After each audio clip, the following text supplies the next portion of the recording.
എൻ്റെ ക്ലാസ്സുള്ള ഒരു ദിവസം കണ്ടാലോ. അപ്പോൾ രാവിലെ തന്നെ റെഡി ആയിട്ട് ഞാൻ ഇറങ്ങാണ് കേട്ടോ. ഇന്ന് കുറച്ച് നേരത്തെ ഞാൻ ഇറങ്ങിയിട്ടുണ്ടായിരുന്നു, കാരണം ഇന്ന് ഞാൻ അഞ്ചലെ കാണാനായിട്ട് പോകണ്ടായിരുന്നു കേട്ടോ. അപ്പോൾ അവൾക്ക് ഇഷ്ടപ്പെട്ട കറിയും വീട്ടിലുണ്ടാക്കിയിട്ടുണ്ടായിരുന്നു. അപ്പം ഞാൻ കുറച്ച് പാക്ക് ചെയ്തിട്ട് അവൾക്ക് കൊണ്ടു കൊടുക്കാനായിട്ടാണ് പോയിട്ടുണ്ടായിരുന്നത്. പിന്നെ അവളെ കണ്ടിട്ട് കുറേ ദിവസമായി, അപ്പോൾ കുറച്ച് നേരം വർത്താനം പറയാമെന്ന് വിചാരിച്ചു.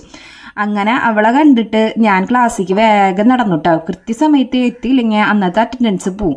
അങ്ങനെ ക്ലാസ്സൊക്കെ തുടങ്ങിയിട്ടോ. അപ്പോൾ ക്ലാസ്സിലെത്തിയപ്പോൾ റോസ്മിൻ്റെ ഉണ്ണിയുടെ പിറന്നാളാണ് ഈ നവംബർ 1-ാം തീയതി. അപ്പോൾ എല്ലാവരെയും വിളിച്ചിട്ടുണ്ടായിരുന്നു കേട്ടോ. അങ്ങനെ ക്ലാസ് ഇങ്ങനെ കണ്ടിന്യൂ ചെയ്ത് പോയോണ്ടിരുന്നു. അപ്പോൾ ക്ലാസ് സാറുമാർ വന്ന് ക്ലാസ് എടുക്കും, പിന്നെ ഞങ്ങൾക്ക് വർക്ക് ഉണ്ടാവും. അങ്ങനെ ക്ലാസ്സൊക്കെ കഴിഞ്ഞ് വീട്ടിലെത്തിയപ്പോൾ 4 മണിക്ക് കഴിച്ചത് മധുരക്കിഴങ്ങും പിന്നെ ചമ്മന്തിയാണ് കഴിച്ചിട്ടുണ്ടായിരുന്നത്. അപ്പോൾ എൻ്റെ കൂടെ ഷെയർ ചെയ്യാനായിട്ട് ഡോണയും കൂടി വന്നിട്ടുണ്ട്. ഷെയർ ചെയ്യാന്ന് പറഞ്ഞ ഒരു 1.5 ഷെയറിംഗ് ആണ്. അവളാണ് ഭൂരിഭാഗം കഴിക്കുക, എനിക്കൊന്നും കിട്ടാറില്ല. അപ്പോൾ ഇത്രയ്ക്കാണ് കേട്ടോ വിശേഷങ്ങൾ. വീഡിയോ ഇഷ്ടപ്പെട്ടിട്ടുണ്ടെങ്കിൽ ചാനലൊന്ന് സബ്സ്ക്രൈബ് ചെയ്തോളൂ കേട്ടോ, ഒന്ന് സപ്പോർട്ട് ചെയ്യണം കേട്ടോ.